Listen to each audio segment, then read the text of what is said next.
خصوصاً علی افضلہم وخاتم النبیین محمد الامین وعلی آلہ وصحبہ اجمعین اما بعد فاعوذ باللہ من الشیطان الرجیم بسم اللہ الرحمن الرحیم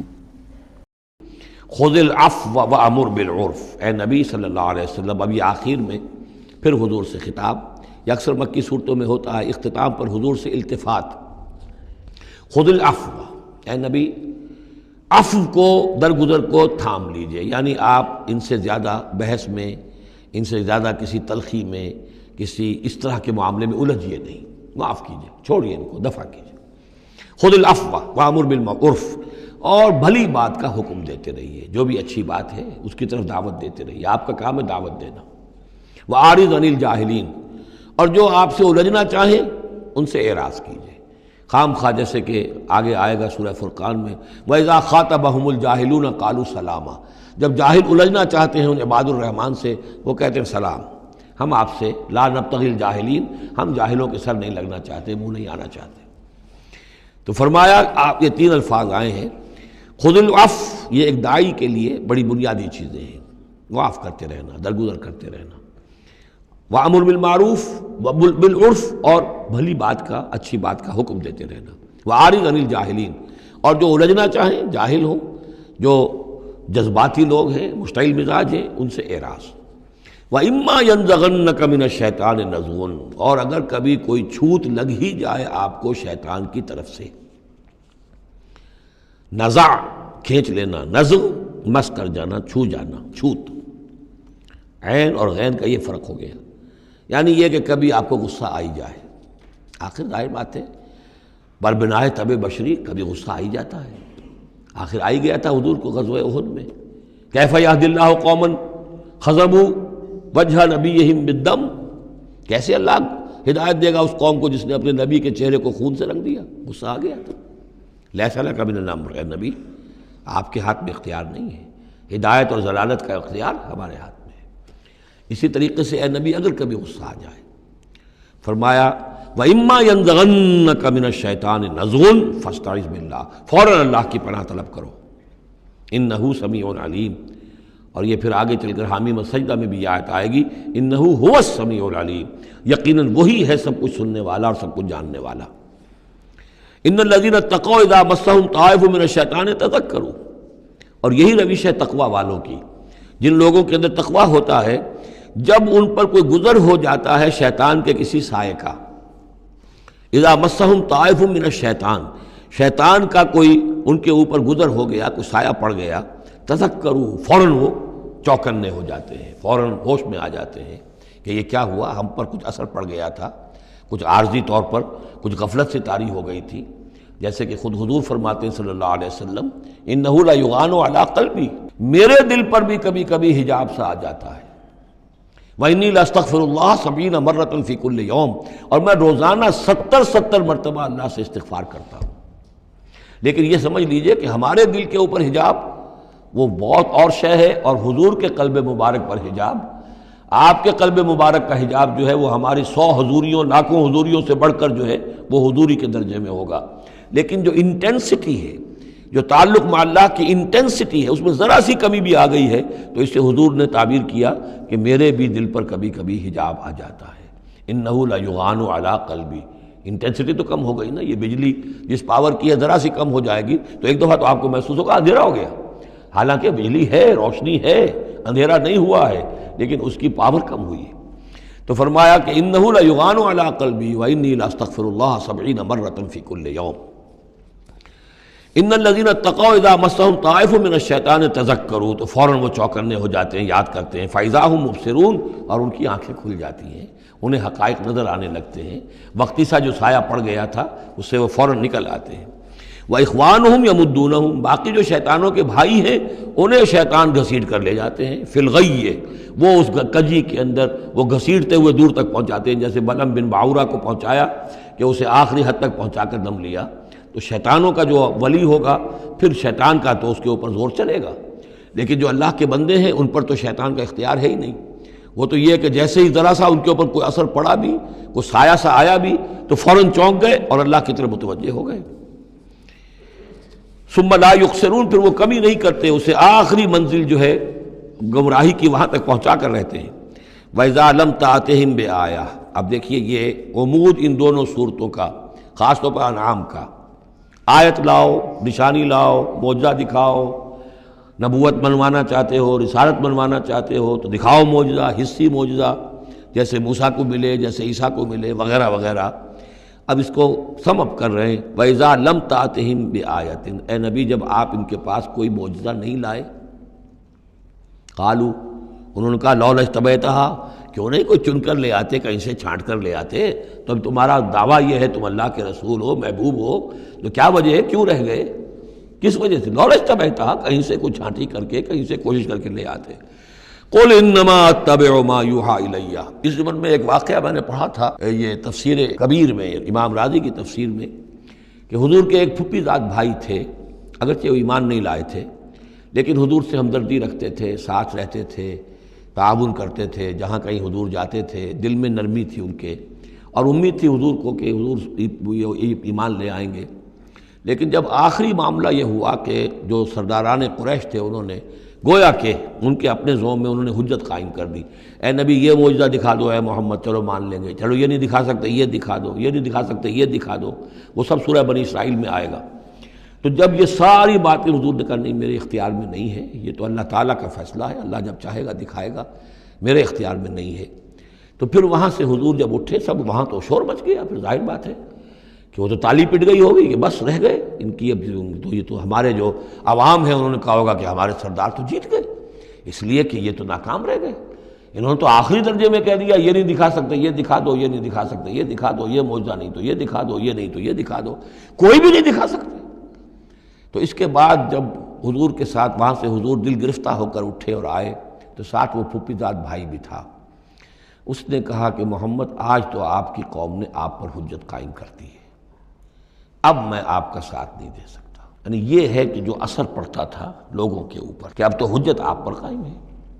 تو جس کو میں نے کہا تھا سورہ انعام کا وہ مقام کہ ان کان کبر علیک اعراضهم فان استطعت فتبتغی نفقا فی الارض او سلما فی السماء فتاتیہم بآیہ، اے نبی اگر آپ پر بہت بھاری گزر رہا ہے، شاق گزر رہا ہے ان کا اعراض، تو اگر آپ میں طاقت ہے تو کہیں زمین میں سرنگ لگا لیجئے، کہیں آسمان پر سیڑھی لگا لیجئے، اور کہیں سے جہاں سے آپ لا سکتے ہو لے آئیے، ہم نہیں دکھائیں گے۔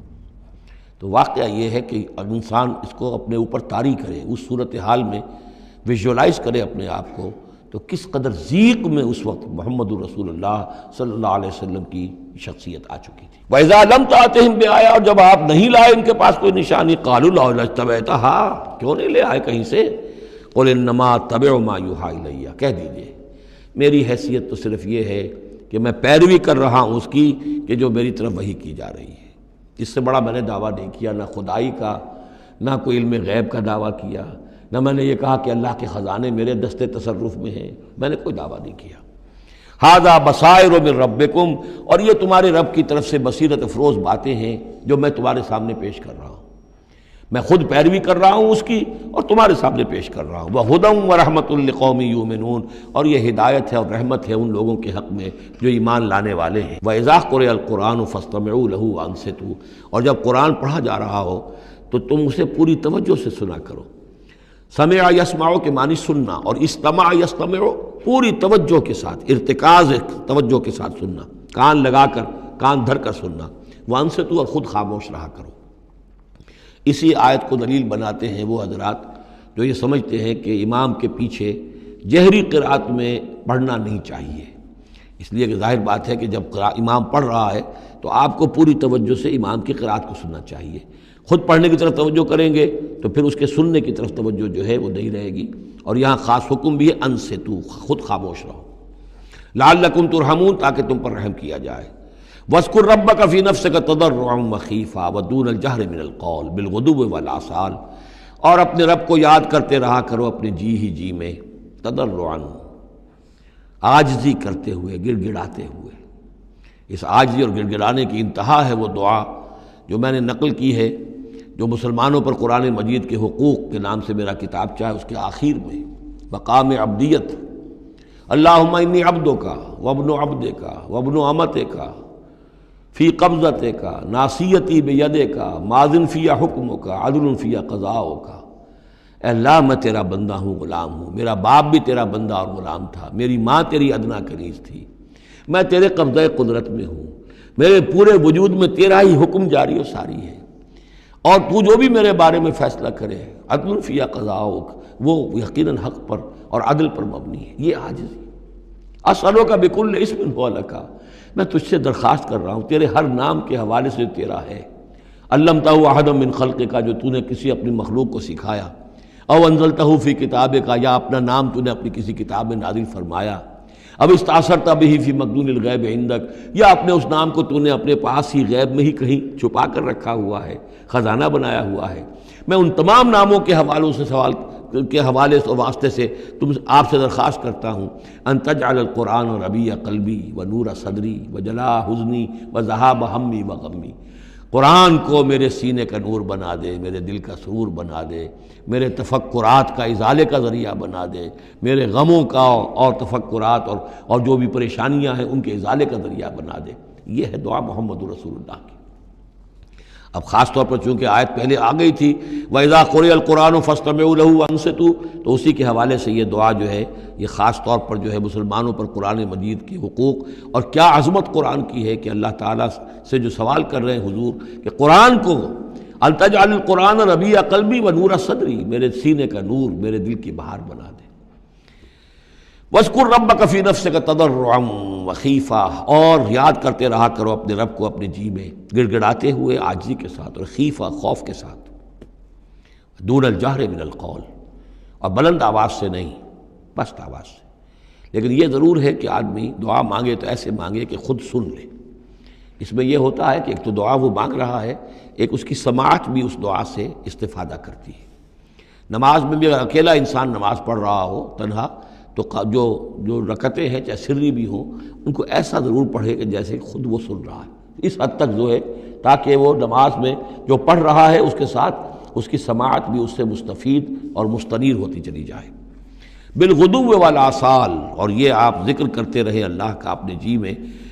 عاجزی کے ساتھ اور خوف کے ساتھ، اور یہ کہ زیادہ بلند آواز سے نہیں بلکہ پست آواز سے، صبح کے وقت بھی اور شام کے اوقات میں بھی۔ جیسے میں نے توجہ دلائی تھی سورہ نام کے شروع میں، نور ہمیشہ قرآن میں واحد آئے گا، ظلمات ہمیشہ جمع، اسی طرح غدو یہ ہمیشہ ایک، اور آصال اصیل کی جمع ہے یعنی شام کے اوقات، اور اس میں اشارہ ہے کہ صبح کی نماز ایک ہی ہے جو اللہ تعالیٰ نے فرض رکھی ہے، اور جیسے ہی لدلوک الشمس الی غسق اللیل، سورج ذرا ڈھلنا شروع ہوتا ہے، مغرب کی طرف ذرا اترنا شروع ہوتا ہے، وہاں سے لے کے پے بپے نمازیں ہیں، ظہر ہے، عصر ہے، مغرب ہے، عشاء ہے، تو یہ جو ہے یہ آصال جمع کا صیغہ ہے۔ بالغدو والآصال، غدو والآصال، ولا تکن من الغافلین، اور غافلوں میں سے نہ ہو جائیے۔ ان الذین عند ربک، یقیناً وہ بزرگ ہستیاں، وہ ملائکہ مقربین، وہ ملائے اعلیٰ جو اپنے رب کے پاس ہیں، مقربین ہیں، قریب ترین ہیں، وہ جس کے بارے میں امیر خسرو نے کہا ہے